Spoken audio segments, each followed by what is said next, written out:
Ok, lo que vamos a hacer el día de hoy es seguir en la línea de los ejercicios de física. Ahora bien, vamos a hacer un video con un tercer ejercicio, digamos, que es la continuación de los dos videos anteriores, donde lo que estamos trabajando son situaciones donde ahora la masa de los objetos que, por ejemplo, se están lanzando influye en el comportamiento del sistema, ¿ok? Por ejemplo, en la primera asignatura de física, que es Física Mecánica uno, lo que se ven son cuerpos donde, por ejemplo, en una polea la masa se desprecia, o en un plano inclinado hay ciertas cosas que se desprecian. Ahora vamos a considerar el momento de inercia de los cuerpos, ¿ya? En los cálculos de la dinámica, por así decirlo, en los cálculos del estudio dinámico, digamos, donde se aplica la fuerza, ¿ya? Así que ahora se hace o se agrega el concepto de momento de inercia a los estudios que se hagan, ¿ya? De alguna situación en particular, de alguna situación física, ¿ok? Dice que desde lo alto de una rampa de 15 metros de altura, ¿ok? Desde lo alto de una rampa de 15 metros de altura, se deja rodar desde el reposo una pelota de playa de 120 gramos de masa, ¿ok? Es una pelota de playa de 120 gramos de masa y tiene 30 centímetros de diámetro, ¿ok? Y dice que si consideramos a la pelota como una esfera hueca, ¿ok? Determinemos la rapidez con la que la pelota llega al suelo, ¿ok? Y cuántas vueltas completas dará la pelota hasta llegar al suelo si el ángulo θ es 30 grados. Suponga que la pelota se deja caer exactamente desde el vértice superior de la rampa. ¿Ok? Entonces, ¿cuál es la situación acá? Tenemos un plano inclinado cuya altura es de 30 metros. Tenemos una pelota que cae, es una esfera hueca y tiene un diámetro de 30 centímetros. ¿Ok? Y su masa de 120 gramos. ¿Cuál es la rapidez con la que esta pelota llega aquí al suelo? Es lo primero que vamos a determinar, ¿ya? Cuando nosotros trabajamos con plano inclinado y donde hay un movimiento asociado a un cambio en la posición, entonces estamos hablando de un estudio energético, ¿ok? Si hacemos la conservación de la energía y estudiamos la energía cinética final, es decir, cuando esta pelota cayó hasta acá, es decir, desde acá, desde el punto que estoy marcando como uno hasta el punto 2, entonces lo que tenemos que hacer es considerar su energía cinética.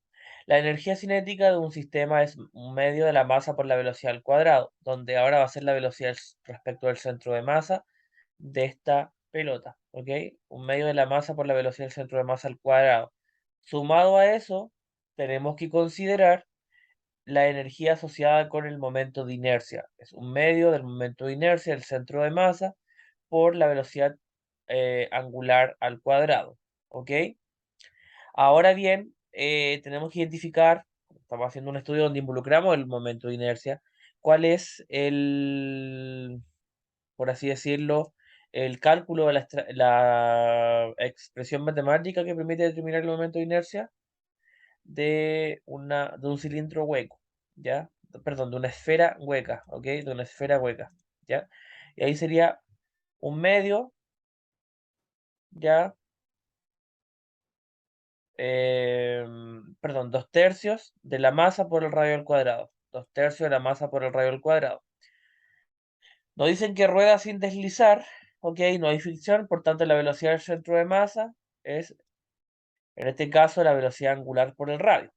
Entonces, velocidad del centro de masa lo reemplazamos por velocidad, digamos, em, angular por radio. Eso quiere decir que donde está la velocidad angular acá, despejamos y nos quedaría velocidad del centro de masa dividido entre el radio.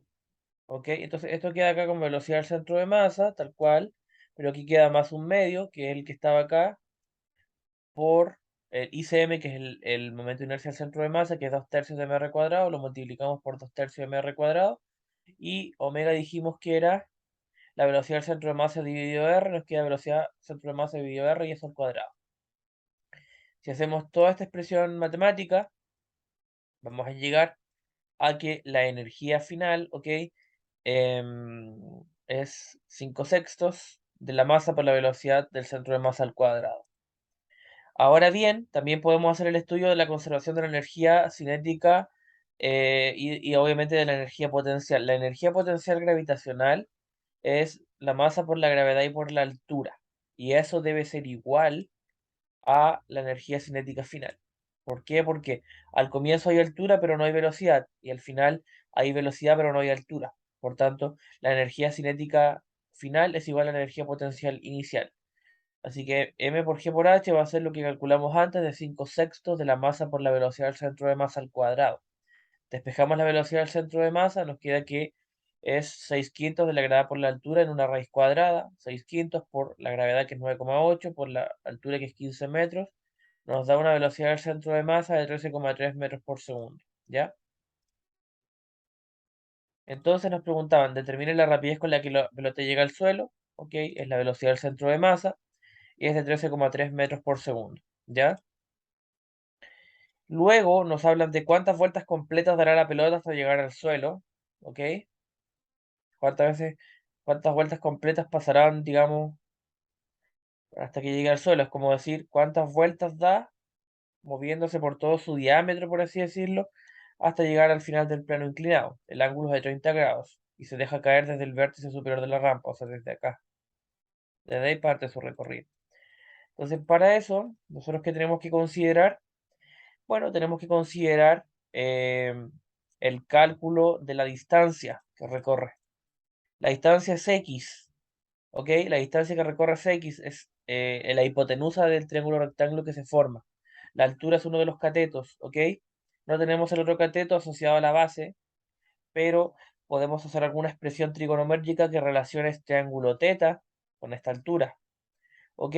Este ángulo teta, si nos ponemos a pensar, el cateto opuesto vendría a ser el que no toca el ángulo, es decir, el h, la altura es el cateto opuesto porque es un lado del triángulo rectángulo que no toca este ángulo, ¿ya? Entonces, desde ese punto de vista, tenemos el seno y el coseno. El seno toca el cateto opuesto dividido la hipotenusa, es decir, el seno es la relación entre el cateto opuesto y la hipotenusa, es decir, entre el seno de teta sería h dividido x, ¿ok? El seno de 30 es h dividido x, o lo mismo que decir x es h dividido el seno de 30 grados. Por tanto, nos da que la distancia total es de 30 metros, ¿ya? Ahora bien, como nosotros podemos decir que la distancia que se recorre vendría dada por pi por el diámetro que nos dan, perdón, el diámetro que nos dan es de 30 centímetros, sería que el radio es 15 centímetros y lo pasamos a, bueno, a metros, ¿ya? Entonces el diámetro nos va a quedar 0,9425 metros, ¿ok? Y pi por el diámetro vendría siendo el resultado de la distancia, ¿ok? Pi por el diámetro es 0,9425, eso sí, pi por el diámetro es la distancia. Y ahora el número de vueltas es la distancia total dividido la distancia que recorre una pelota respecto de su radio. Si hacemos esta división, nos da que el número de vueltas es 31 vueltas. ¿Eso qué quiere decir? Eso quiere decir que hace 31 vueltas completas respecto de todo su eje, de todo su radio, esta esfera, ¿ok? Eso ha sido por el día de hoy. Es un ejercicio clásico de plano inclinado donde ahora agregamos la consideración del estudio del momento de inercia asociado a la energía del movimiento de este cuerpo. Ahora estamos estudiando que este no es una partícula puntual, sino que este es un sólido rígido. Y como sólido rígido, nosotros tenemos que estudiar su comportamiento en términos de la inercia. ¿Ya? Eso ha sido por el día de hoy. Y nos vemos en el siguiente ejercicio donde vamos a seguir trabajando con conceptos asociados a lo que ya hemos venido viendo de momento de inercia o relacionado a temáticas más de física 2, ¿ya? Así que nos vemos en el próximo video, que estén muy bien.